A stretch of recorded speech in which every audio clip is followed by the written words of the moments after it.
वेद में कुछ ऋचाएँ हैं, जिसमें ऋषि गा रहे हैं कि पृथ्वी देवता, वायु देवता, सूर्यो देवता, वनस्पति देवता, आखिर इन सभी को वो देवता क्यों कह रहे हैं? या इनके भी कुछ इस प्रकार की संभावना है, जो किसी भी प्रकृति में आयाम मिलता है उनके पीछे देवता जोड़ने की एक बीमारी है? नहीं। जब ऋषि कह रहे हैं कि सूर्यो देवता, पृथ्वी देवता, वायु देवता, अग्नि देवता, इसके पीछे गहरा मनोवैज्ञानिक कारण है। देवता का मतलब जो डिवाइन है, जो दिव्य है, वह देवता है। ये देवता कैसे हैं, क्यों कह रहे हैं? पृथ्वी अनवरत रूप से मुझे दान दे रहा है, लेकिन उसके बदले में वह मुझसे कुछ लेता नहीं है। सूर्य अनवरत रूप से मुझे दान दे रहा है, उसके बिना जीवन संभव ही नहीं है। इसके बदले में वो कभी मुझसे कुछ मांगता नहीं है। वायु अनवरत रूप से मुझे दान दे रहा है, उसके बिना जीवन संभव ही नहीं है, फिर उसके बदले वो हमसे कुछ लेता ही नहीं है। तो देने से आदमी डिवाइन होता है, जो डिवाइन है वह दिव्य है। ये जो देने की वृत्ति है, इसी से आदमी जो है दिव्य होता है। मांगने वाले चित्त कभी दिव्य नहीं हो सकता, वो तो भिखारी का भिखारी ही रहेंगे, क्योंकि उसका चित्त में मांगने के सिवा कुछ है ही नहीं। मनुष्य के व्यक्तित्व में एक विराट आयाम का उदय तभी होता है जब उसमें देने की वृत्ति हो। देने की वृत्ति का मतलब ये नहीं कि हम धन ही दें, हम एक मुस्कुराहट दे सकते हैं, हम किसी को हाथ हाथ में लेकर प्रेम से जो है निवेदन कर सकते हैं, आदर के साथ उसे बैठने के लिए कह सकते हैं, बहुत कुछ दिया जा सकता है। ये जो देने की वृत्ति है, उसमें उतनी बड़ी विराट प्रतिभा का जन्म होता है, और जितने हमारे व्यक्तित्व में पकड़ने की वृत्ति होगा, उतना हम कनिंगनेस होते चले जाएंगे, उतना हम छोटे होते चले जाएंगे, हमारा व्यक्तित्व में कोई आयाम नहीं होगा। अगर जीवन में एक नई डायमेंशन के, एक नए आयाम के हम उदय करना चाहते हैं, तो जीवन में देने की वृत्ति हो। और जीवन का दो आयाम है, एक सुख और एक दुख।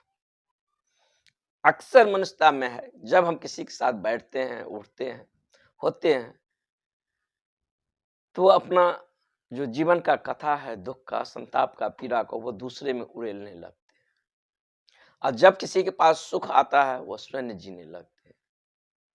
ये आदमी दुखवादी है, इस आदमी से सभी बचता है, इसके पास कोई आना ही नहीं चाहता, कोई बैठना ही नहीं चाहता। होना चाहिए इससे उल्टा।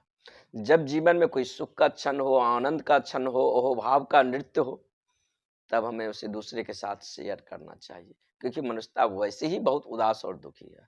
और जब जीवन में कोई ऐसा गहरा क्षण आ गया, दुख का, संताप का, पीड़ा का, उसे मुझे स्वयं अपनी निजता में जीना चाहिए। जब उसे मैं स्वयं अपनी निजता में जीता हूँ, उससे मैं अधिक विराट होता हूँ। क्योंकि जब किसी समस्या का एनकाउंटर करते हैं और अपनी बुद्धिमत्ता के साथ उस समस्या को समाधान करते हैं, तो हमारा व्यक्तित्व वैसा ही नहीं है, हमारा व्यक्तित्व का कुछ नया पहलू जो है उसमें खुलता है। वेद के समय में आग का आविष्कार हुआ था। इस अग्नि का जो आविष्कार किया था, उससे पहले मनुष्य का जीवन जो है सो बहुत संकटपूर्ण था। मनुष्य के जीवन में बहुत प्रकार का खतरा था, क्योंकि दिन के उजाले में तो किसी न किसी प्रकार के बाहरी जानवर से या खतरनाक जानवरों से अपने आप को सुरक्षा कर पाता था, लेकिन रात के अंधेरे में तो उसे कुछ दिखाई नहीं देता था। कब कौन से खूंखार जानवर उसको हत्या कर दे, कब कौन सा खतरा का क्षण आ जाए, इससे बचने के उनके पास कोई उपाय नहीं था। वह अपने आप को गुफा कंदराओं में रात को जो है सो बंद करके छिप कर रहता था, अपने जीवन को सुरक्षा करने के लिए। क्योंकि जीवन जैसा अभी है ऐसा तो नहीं है, जीवन विकसित हुआ है, और विकसित तभी होगा जब जीवन का किसी न किसी आयाम से हम समृद्ध होते चले जाते हैं, तो जीवन जो है सो विकसित होता है। अगर आप समझते हैं कि रेलगाड़ी का आविष्कार ऐसे हो गया कि डायरेक्ट हो गया, नहीं, बिना बैलगाड़ी के आविष्कार से रेलगाड़ी का आविष्कार नहीं हो सकता। और रेलगाड़ी का आविष्कार जो है वो वायुयान को आविष्कार को जो है सो जन्म देता है, क्योंकि पृथ्वी पर जब गति करने की अंतिम सीमा को हम पकड़ते हैं, अब हम छलांग ले सकते हैं। जैसे किसी आदमी को दौड़ने के लिए कहें तो क्या कहता है, पहले वो पीछे से दौड़ना शुरू करता है और गति बढ़ाता है, तब वो छलांग लेता है।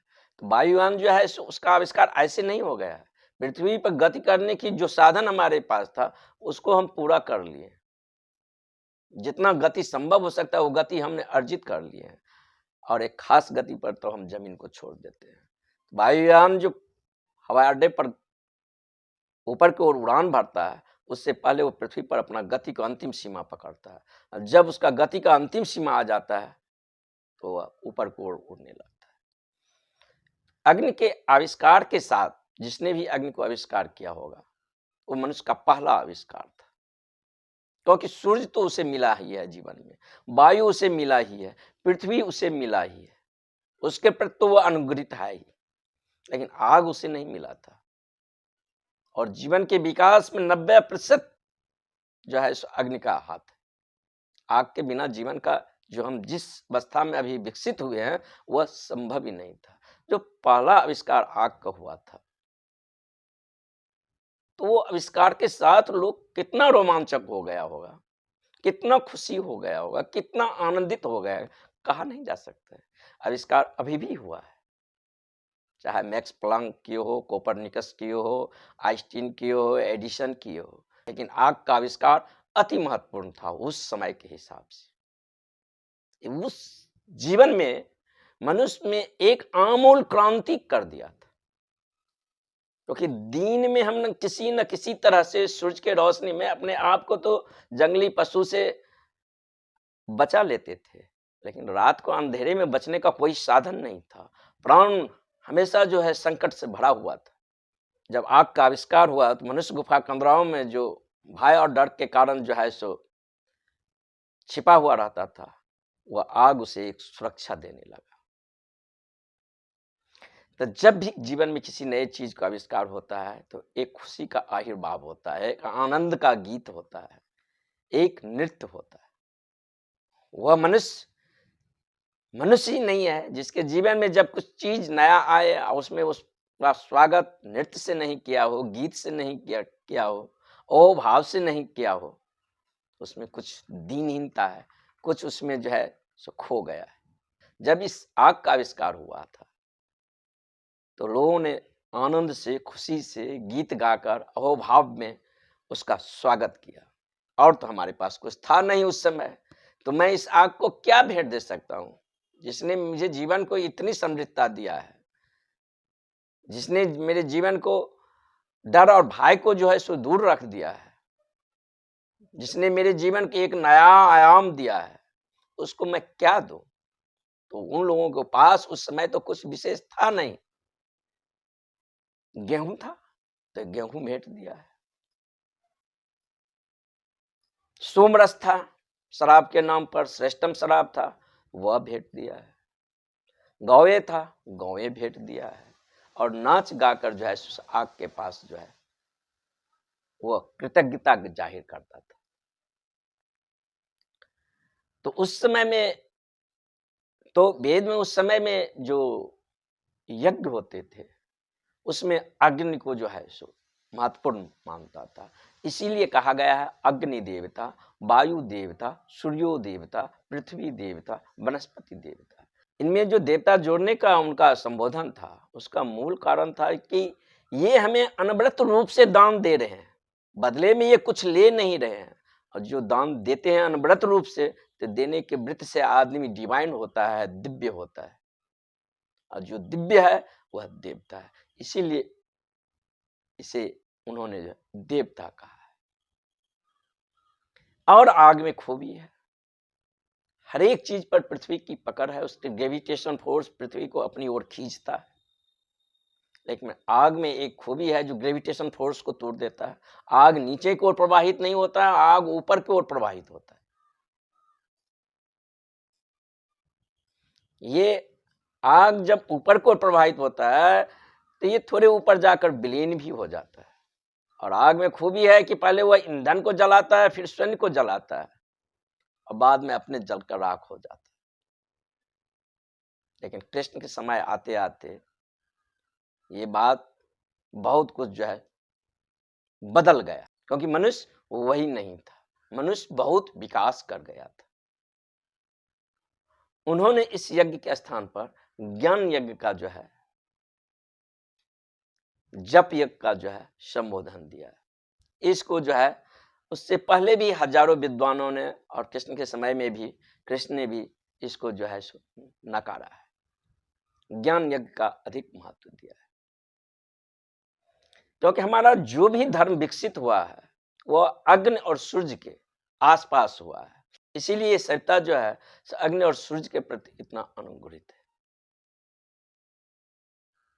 तो हम प्रकृति से जुड़े हुए हैं। तो ज्ञान की भी एक खूबी है, ज्ञान पहले अज्ञान को जलाता है, फिर ज्ञान को जलाता है, फिर स्वयं जल जाता है। ज्ञान भी थोड़ी दूर तक जाता है, फिर उस पकड़ मालूम होता हुआ नहीं महसूस होता है, फिर लगता है जो वह कुछ ऑटो हो गया है। तो ये खूबी है कि आग को ऊर्ध्वगमन के ऊर्ध्वरेतस की ओर सिंबल और प्रतीक की तरह उपयोग किया गया है। दूसरा ये खूबी है। तो इसी कारण ऋषि सब जो है अग्नि में आहुति डालते थे, होम करते थे, और सारा यज्ञ जो है अग्नि के इर्द गिर्द ही हुआ है, जिसमें वो जो भी आहुति डालते थे उसके पास जो भी था, गेहूं था, चावल था, सोमरस था, ये सब जो है उस आहुति में डालते थे। धीरे धीरे मनुष्य पुरस्कृत हुआ है, प्रौढ़ हुआ है, और निश्चित ही कृष्ण ने जिस यज्ञ को संबोधन किए हैं उसे वह ज्ञान यज्ञ कहते हैं। ज्ञान यज्ञ में भी पहले हम अज्ञान को जलाते हैं, फिर ज्ञान को जलाते हैं, और फिर ज्ञान स्वयं अपने आप को जलाकर अपने में विलीन हो जाता है। तब वह परम सत्य जो है प्रकट होता है। ज्ञान का मतलब ये नहीं कि सूचनाएं शास्त्र कंठस्थ हो और चीज हमारे जानकारी में हो, तो जानकारी ज्ञान नहीं होता है। इसीलिए ने ऋषि कहा है कि अज्ञानी तो भटकते ही हैं, ज्ञानी महाअंधकार में भटकते हैं, क्योंकि इनकी भटकने का कोई सीमा नहीं है। वह ज्ञान ज्ञान ही नहीं है, जिसने अज्ञान को तो मिटा दिया, बाद में स्वयं को भी मिटा दिया, और बाद में जो वो प्रकाशित बोध था वो भी मिट गया। तो उस ज्ञान के अग्नि में हमारा ईगो, अहंकार, अस्मिता जलकर राख हो जाता है, और हमारे भीतर जो है एक न्यू डायमेंशन का, एक नए आयाम का उदय होता है, जो हमारी मूल प्रवृत्ति है, जिस स्रोत से ऊर्जा जुड़ा है, जिस स्रोत से ऊर्जा प्रवाह हो रहा है। इसी ने ऋषियों ने अग्नि को समादृत किया है, उसके इर्द गिर्द जो है सो नृत्य किया है, उसके आवाहन किए हैं, उसके लिए गीत गाए हैं, और जो उनको पास था, ज्यादा तो कुछ नहीं था, वह उसमें आहुति देते थे। ये उनका प्रेम था। जो भी जीवन में क्रियाकांड यज्ञ के आसपास दिखाई देता है, वो क्रियाकांड महज क्रियाकांड नहीं है, क्योंकि जीवन में अगर हम देखें तो 90% क्रियाकांड है जो गैर आवश्यक है, लेकिन इसके बिना भी जीवन संभव नहीं हो सकता है। वो गैर आवश्यक आवश्यक है, बेसिक नीड है, उसके बिना जीवन जो है सुना सुना हो जाएगा, अर्थहीन हो जाएगा। तो यज्ञ के आसपास जो क्रियाकांड विकसित हुआ है वह बहुत जरूरी था। वो क्रियाकांड जो हमें महसूस हो रहा है, वो मंत्रों का उच्चारण, ऋषियों का नृत्य, गीत, आवाहन, आहुति देना, ये क्रियाकांड मालूम होता है, लेकिन क्रियाकांड के बिना भी जीवन सुना है। जो गैर अनिवार्य है वो भी अनिवार्य है। अब जैसे विवाह है, विवाह के कितने उसमें जो है सो क्रियाकांड होते हैं, लेकिन अगर वो क्रियाकांड नहीं हो तो एक लड़का एक लड़की को एक जगह बांध दिया और ये दोनों में एक फीलिंग आ जाए कि ये मेरा पत्नी है, मैं इसका पति हूं, ये संभव ही नहीं होता है। उस क्रियाकांड के तहत एक हिप्नोसिस पैदा होता है, एक ट्रस्ट जुड़ता है, और एक अजनबी के प्रति खुलता है, और ये भीतर जो है सो बेस बनता है कि एक दूसरे को हम साथी। अगर कोई आदमी कोर्ट मैरिज करता है, कहीं सड़क पर मैरिज करता है, विवाह करता है, तो उसके अंदर इस बात का उतना गहरा सुझाव ही नहीं जाता है। इसी कारण पश्चिम के जितने विवाह हैं वो टूट रहा है, आज विवाह होता है, कल टूट जाता है, क्योंकि बीज ही उतना गहरा नहीं गया था। इसका रिसर्च किया गया है कि हिंदू का जो विवाह प्रथा है उसमें बहुत सारे क्रियाकांड होता है, लेकिन वो बहुत जरूरी है। अनरिचुअल भी रिचुअल है, उसकी आवश्यकता, उसकी नीड जीवन के लिए बहुत जरूरी है कि वह एक हिप्नोसिस, एक सम्मोहन पैदा करता है दो अजनबी आदमी को एक दूसरे को जोड़ने के बीच। और अगर वही पत्नी विवाह से पूर्व या पति अगर उनको किसी प्रकार का कोई खतरा हो जाता है तो मेरे सामने कोई प्रकार का जो है प्रतिसंवेदन नहीं होता है, न दुख होता है, न संताप होता है, न पीड़ा होता है। लेकिन आज जब वो एक दूसरे के साथ जुड़ गए हैं, पति पत्नी बन गए हैं, तब एक दूसरे के पीड़ा होता है तो उस पीड़ा को वो महसूस करता है, एक दूसरे को कष्ट होता है तो उस कष्ट को वो फील करता है। क्या कारण है? ये समानुभूति जो पैदा हुआ है, कहीं गहरी केंद्र में जो है हम एक दूसरे से जुड़ गए हैं। तो वो जो रिचुअल क्रियाकांड दिखाई देता है वह आवश्यक है, उसके बिना जीवन रंगहीन हो जाएगा, सुना सुना हो जाएगा, वह जरूरी है। इसीलिए उस यज्ञ के आसपास रिचुअल क्रियाकांड निर्मित हुआ है, क्योंकि वह जीवन का बुनियादी जरूरी है। जीवन में अगर हम सत्य को खोजेंगे तो 10% सत्य मिलेगा, 90% तो रिचुअल क्रियाकांड मिलेगा। आप जीवन को जहां से जी रहे हैं, समाज में जिस जगह जी रहे हैं, हजारों प्रकार के समाज में अनेकों प्रकार के रिचुअल क्रियाकांड हो रहा है, लेकिन उस समाज के लिए वो चीज जरूरी है, उसका प्राण है। उसके आसपास वो सभ्यता विकसित हुआ है, उसके आसपास उस समाज के लोगों ने नाचा है, गाया है, गीत गाया है, उस सभ्यता के भीतर वह पला पोसा है, तो वह जरूरी है। तो क्रियाकांड भी जो है वो इतना अनयूजुअल नहीं है, वो भी जीवन का हिस्सा है, उसके बिना जीवन अर्थहीन होता है। लेकिन जो चीज तिथ बाह्य हो गया, जैसे अब यज्ञ का जो पुरानी प्रथा था उस समय मनुष्यता के लिए बहुत बड़ी था, लेकिन अब वह तिथ बाह्य हो गया है, इसीलिए कृष्ण गीता में उसे नकारे हैं। वहां पर वह ज्ञान यज्ञ, जप यज्ञ, जप यज्ञ को भी बारे में थोड़ा समझ लें। मन जो है एक अनार्किक ध्वनि है, ये लगातार शोरगुल करता रहता है। ये एक ऐसा बादल है जिसका कोई डायमेंशन ही नहीं, कभी इस दिशा में, कभी उस दिशा में, कभी पूरब जा रहा है तो कभी पश्चिम जा रहा है। इसका कोई अपना आयाम ही नहीं है, कोई डायमेंशन ही नहीं। और इस मन के साथ हमेशा हम संशोधित होते रहते हैं। जब ये विषाद से भरता है तो मुझे भी विषाद मालूम होता है, जब यह आनंद और सुख का गीत गाता है तो उसके साथ हम अनुभूत से भर जाते हैं, या जब ये दुख का गीत गाता है तब हम दुखी हो जाते हैं। डायरेक्ट तो कोई ऐसा विधि नहीं है जो इसके साथ हमारा निपटारा हो, क्योंकि ये हमारा जन्मों जन्मों के साथी। मृत्यु के बाद जब हम ये शरीर छोड़ते हैं तो ये मन दूसरे शरीर, सूक्ष्म शरीर का हिस्सा है। ये बीज रूप में जो इस शरीर ने जो जीवन को जिया है, जैसा जीवन को अनुभव किया है, वो सारा का सारा सीड प्रोग्राम जो लेकर वह यात्रा करता है। तो ये मन हमारा प्रत्येक जन्म में हमारे साथ रहा है, ये हमारे नस नस से वाकिफ है। ये कौन से बटन दबाने पर इसका कौन सा रूप निकलेगा, कौन से बटन दबाने पर इसका कौन सा रूप निकलेगा। ये मन का जो गति है सो अधोगामी है, नीचे की ओर प्रवाह करते हैं, लगातार नीचे की ओर प्रवाह करते हैं। और इसके अगर विपरीत कोई चीज खोजे, अग्नि ऊपर की ओर प्रवाह करते हैं। मशाल में या जलती लकड़ी में हम जब आग लगाते हैं, अगर हम लकड़ी को नीचा भी कर दें तो आग ऊपर के ही प्रज्वलित होता है। तो यह जो अनार्किक मन है, इसके साथ कैसे समस्वर हो, पहले तो इसको बदलना होगा। तो इसको बदलने के लिए ये और रिदमिक जो हमारा ध्वनि है, नॉन रिदमिक जो ध्वनि है, उसको रिदमिक ध्वनि में कैसे लाएं, इसके लिए जप यज्ञ, जिसे कृष्ण ने वर्णन किया है। शब्द वही पुराना है, यज्ञ, मात उसमें जब शब्द जोड़ दिया तो जप यज्ञ हो गया।